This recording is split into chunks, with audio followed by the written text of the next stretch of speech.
ABP माझावर तुम्ही पाहत आहात टॉप 20 मुंबई पुणे. पुण्यामध्ये शुगरकेन व्हॅल्यू चेन रिजन या आंतरराष्ट्रीय परिषदेच्या उद्घाटनासाठी पंतप्रधान नरेंद्र मोदी आणि शरद पवार एकाच व्यासपीठावर आले होते. विशेष म्हणजे दोघांनीही एकमेकांचं तोंड भरून कौतुक केलं. मांजरी येथील वसंतदादा शुगर इन्स्टिट्यूट या ठिकाणी ही परिषद आयोजित करण्यात आली होती. शरद पवारांनी नरेंद्र मोदींच्या ऊर्जेची आणि उत्साहाची तोंड भरून स्तुती केली. यावेळी शरद पवार आणि नरेंद्र मोदींनी ऊस संशोधन केंद्रामध्ये फेरफटकाही मारला. मैं व्यक्तिगत रूप से शरद राव का अत्यंत आदर करने वाले व्यक्तियों में से रहा हूं. मैं गुजरात का मुख्यमंत्री था.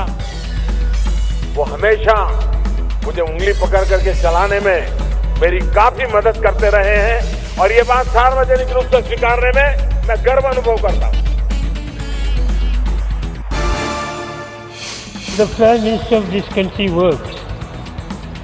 Yesterday he was in Japan. This morning he was in Goa. I don't know where he is going evening after this. But that shows his total commitment and devotion for the cause of this particular country. Guru Nanak जयंतीची आज सुट्टी असून देखील सरकारी कार्यालयातील payment counter सुरू राहणार आहेत. सकाळी 8 ते मध्यरात्रीपर्यंत लोकांना सरकारी कार्यालयामध्ये वेगवेगळ्या बिलांचं पेमेंट करता येणार आहे. मुख्यमंत्र्यांनी ट्विट करून ही माहिती दिली. दुसरीकडे चलन पुरवठा सुरळीत होईपर्यंत राज्यातील सर्व रुग्णालयांना रुग्णांकडून चेक स्वीकारण्याचे आदेश मुख्यमंत्री देवेंद्र फडणवीस यांनी दिलेले आहेत. याबद्दल काटेकोर अंमलबजावणी व्हावी यासाठी सार्वजनिक आरोग्य विभागाच्या अधिकाऱ्यांकडून लक्ष ठेवलं जाणार आहे.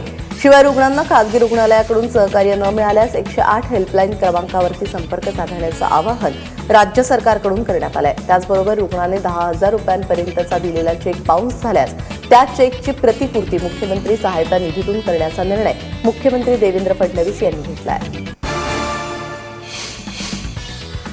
Toll, railway station, airport, metro, सरकारी रुग्णालय, सरकारी बसेस, सरकारी बिल, त्याचबरोबर पेट्रोल पंप या ठिकाणी 1500च्या नोटा स्वीकारण्याची मुदत आज मध्यरात्री 12 नंतर संपणार आहे. लोकांची गैरसोय होऊ नये म्हणून सरकारने 14 नोव्हेंबरपर्यंत या नोटा स्वीकारण्याचे आदेश दिले होते आणि त्याचमुळे आज मध्यरात्रीपर्यंतच्या या नोटा आपल्याकडून स्वीकारल्या जातील. उद्यापासून या नोटा बदलून घेण्याशिवाय दुसरा पर्याय नागरिकांकडे असणार नाही. गोवंडीमधल्या नवज्योत हॉस्पिटलमध्ये उपचारासाठी 500 आणि 1000च्या नोटा स्वीकारल्या नाहीत. त्यामुळे शर्मा कुटुंबातील एका नवजात बालकाचा मृत्यू झाला.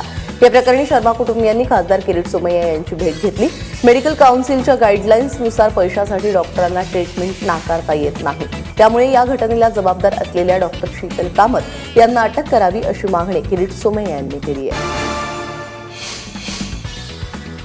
500 आणि 1000च्या नोटा बदलण्यासाठी नागरिकांना तासनतास उभं राहावं लागतंय. त्यामुळे अनेक ज्येष्ठ नागरिकांना त्रास सहन करावा लागतोय. हीच बाब लक्षात घेऊन मुंबईतील मॅजिक दिल नावाच्या डॉक्टरांच्या संस्थेने मोफत रुग्ण तपासणी सेवा सुरू केली आहे. एकीकडे काही डॉक्टर 500 आणि 1000च्या नोटा स्वीकारत नाहीत. अशा वेळी मॅजिक दिल डॉक्टरांच्या टीमची ही मोफत तपासणी सेवा कौतुकास्पद आहे.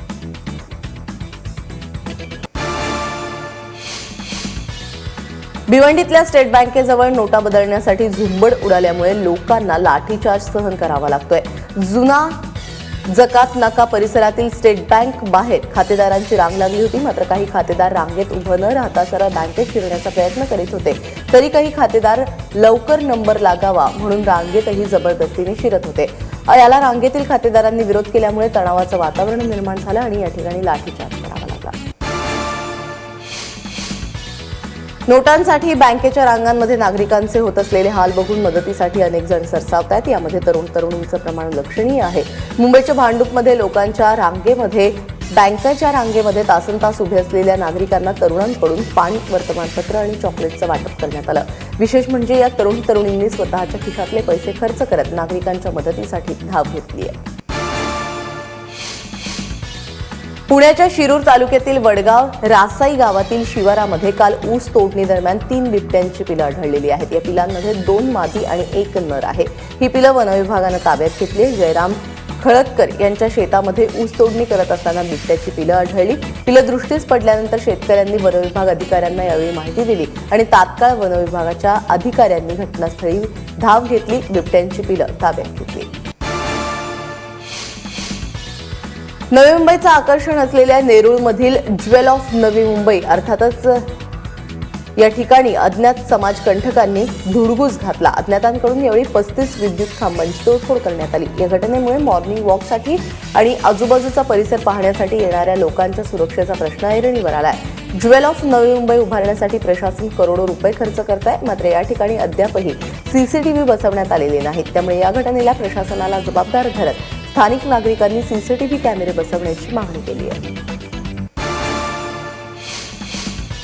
नवी मुंबईतील सीवूड्स रेल्वे स्थानकासमोरील 40 झाडं तोडण्याचा घाट घातला जातोय. या ठिकाणी असलेल्या व्यापारी संकुलातील व्यावसायिकांच्या जाहिराती दिसाव्यात म्हणून ही झाडं तोडली जाणार असल्याचा आरोप स्थानिकांकडून केला जातोय. त्यामुळे ही झाडं वाचवण्यासाठी परिसरातील बच्चे कंपनीने चिपको आंदोलन केलं. आमची झाडं हिरवू नका असं भावनिक आवाहन या विद्यार्थ्यांनी यावेळी केलं, या मुलांनी केलेलं आहे. दरम्यान काही झाडं या प्रकरणी पालिका अधिकारी आणि संबंधित कंपनीवरती कारवाई करावी अशी मागणी नागरिकांकडून केली जाते. देशभरात आज बालदिन साजरा केला जातोय आणि त्यानिमित्तानं गुगलच्या होम पेजवरती स्पेशल डूडल पाहायला मिळत आहे. विशेष म्हणजे अन्विता तेलंग या 6वीत शिकणाऱ्या मुलीने हे डूडल काढलेलं आहे. अन्विता पुण्याच्या बालेवाडीतील विबक्युअर शाळेमध्ये शिकते. लिव्ह इन द मुवमेंट असं म्हणत आहे तो क्षण जगा हे सांगत तिने हे डूडल रेखाटलेलं आहे. आणि विशेष म्हणजे देशभरातून आलेल्या डूडल्समध्ये तिने पहिला क्रमांक मिळवलाय.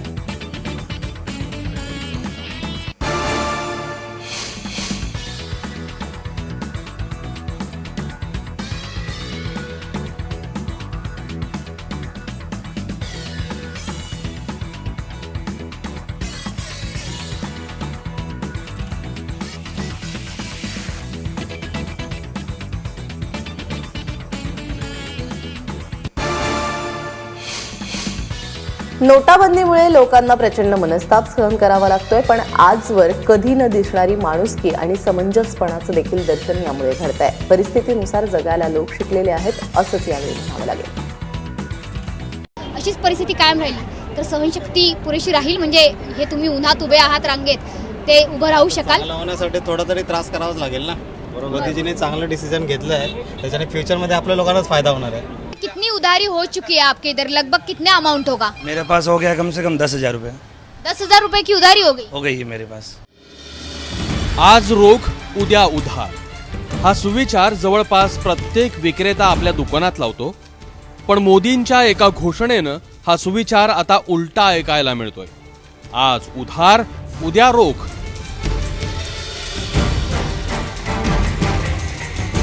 रोजच्या हक्काच्या चहाच्या टपरीवर निवांत चहा घेण्याची सवय आता परवडेनाशी झाली. खिशात भूतकाळात जमा झालेल्या 500-1000च्या नोटा आहेत, पण 7-8 रुपयाचा कपभर चहा घेणं ही नशिबात नाहीये. पण आता ही चहाची तलफ रोखीवर नाही तर उधारीवर भागते. बंद तो नहीं कर सकते पूरी तरह से इसको, लेकिन फिर भी हम क्या कर रहे हैं, उसको लिस्ट में नाम जो रोज के कस्टमर हैं उनके लिए हम लोग सब लिख के रख रहे हैं उनके नाम.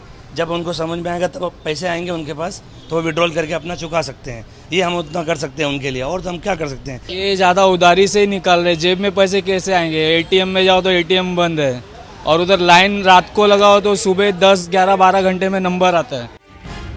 एरवी महिन्याच्या पहिल्याच तारखेला वही खाते घेऊन हजर होणारा किराणा दुकानातला वाणी आता उधारीसाठी उदार झालाय. कल गेहूँ मंगवाए इनसे, तो इनको पहले ही पूछ लिया कि भाई आप 500 की नोट लेंगे, तो इन्होंने मना किया. तो फिर भी इन्होंने भेजा सामान, तो 600 रुपये के गेहूँ लिए हैं, पर अभी इनसे बाकी रखे हमने कि जब हमारे पास पैसे आएंगे तब आपको देंगे. तो इन्होंने बोला ठीक है चलेगा. भाजीवाल्यांनी तर उधारीच्या वहीसोबत हायटेक भाजी विक्रीही सुरू केली आहे. पैसे नसतील तर हरकत नाही, भाजी फुकटात न्या, चेक किंवा नेट बँकिंगनं पैसे द्या. अभी हम लोगों ने क्या किया है कि जैसे कि कोई जो हम लोग होम डिलीवरी, हम लोग का मेन ऑप्शन है, हम लोग होम डिलीवरी करते हैं इस समय. तो होम डिलीवरी में क्या हो गया है कि ग्राहक के पास मतलब कि नॉर्मल छुट्टे चेंज बिल्कुल है ही नहीं. और इसमें क्या हो गया है कि हम लोग ग्राहकों को सामने से फैसिलिटी दे रहे हैं कि आपको हम लोग ऑनलाइन ट्रांसफ़र के लिए IFSC कोड हम लोग दे रहे हैं. और मेन अगर नहीं हो रहा है तो 2-3 दिन के बाद 4 दिन के बाद हमें चेक दे दीजिए ऑन अकाउंट का. और उसके बाद अगर कुछ भी नहीं हो रहा है तो अभी हमारे जो है, अभी तो भाजी लगा स्वैप मशीन तो होता नहीं है, हम लोग नॉर्मल कोऑपरेटिव बैंक में करंट अकाउंट है. तो हम लोग बोल दिए कि राजू वेजिटेबल कॉर्नर का मतलब कि करंट अकाउंट है, इसमें आप चेक मुझे ट्रांसफ़र कर सकते हो. बँका, एटीएम समोर 1-1.5 किलोमीटरच्या रांगाही लागल्यात. पण उन्हात उभे राहून काळे पडलो तर चालेल, पण देशातलं काळं धन बाहेर पडू दे अशी भावनाही व्यक्त होते. मोदीजीने चांगलं डिसिजन घेतलं आहे, त्याच्याने फ्युचरमध्ये आपल्या लोकांनाच फायदा होणार आहे. तुमच्या हातात जर 500ची नकली नोट आल्यानंतर तर ती वापरण्यापेक्षा तुम्हाला चांगली बदलून मिळते तर ते बरं आहे ना. रांगेत उभं राहण्याची तयारी आहे तुमची? हो नक्की. पब्लिक का भी प्रॉब्लम हो रहा है, हैरेसमेंट हो रहा है, लेकिन थोड़ा संभालना चाहिए, समझना चाहिए कि अगर आप फ्यूचर के लिए देखें, कंट्री के लिए तो बहुत बेटर है. मेरे को लगता है डिसीजन अच्छा है, अभी ठीक है, चल रहा है. तो प्रॉब्लम हो रहा है तो सब सहन करना चाहिए. सहन करना चाहिए. जो प्रॉब्लम हुआ है पब्लिक को, ये तो अभी क्या बोलूँ कि मोदी को ही पता है एग्जैक्टली क्या है क्या नहीं है, बट इतना परेशान नहीं करना चाहिए लोगों को. वो बोल रहे हैं ना कुछ थोड़ा बहुत प्रॉब्लम है, ये थोड़ा बहुत प्रॉब्लम ये लंबा जाएगा. चलनातून रद्द झालेल्या 500 आणि 1000च्या नोटा आता कागदाच्या तुकड्यासारख्या आहेत. पण कदाचित हेच मूल्यहून झालेले कागदी तुकडे माणुसकीची खरी किंमत समजावून देत आहेत. देशातलं काळं धन बाहेर पडायचं तेव्हा पडेल, पण या निमित्तानं का होईना पैशाच्या ओझ्यानं दबलेला माणुसकीचा झरा बाहेर पडतोय हे नक्की. ज्या भाजीवाल्यांशी आपली नेहमी खडाजंगी उडायची, इथे अनेक जण घासाघीस करायचे, तिथे मात्र वेगळं चित्र बघायला मिळतंय. ग्राहक आणि भाजी विक्रेते असतील किंवा अन्य कितीही लहान विक्रेते असतील, त्यांच्यामध्ये एक सामंजस्याची भावना आहे. त्यासोबतच एक सामान्य भाजी विक्रेते सुद्धा आता आपला व्यवसाय हे हायटेक पद्धतीने करताना आपल्याला बघायला मिळत आहेत. कॅमेरामन अजित शिवतरकर सह मनोज पाठक, एबीपी माझा, मुंबई.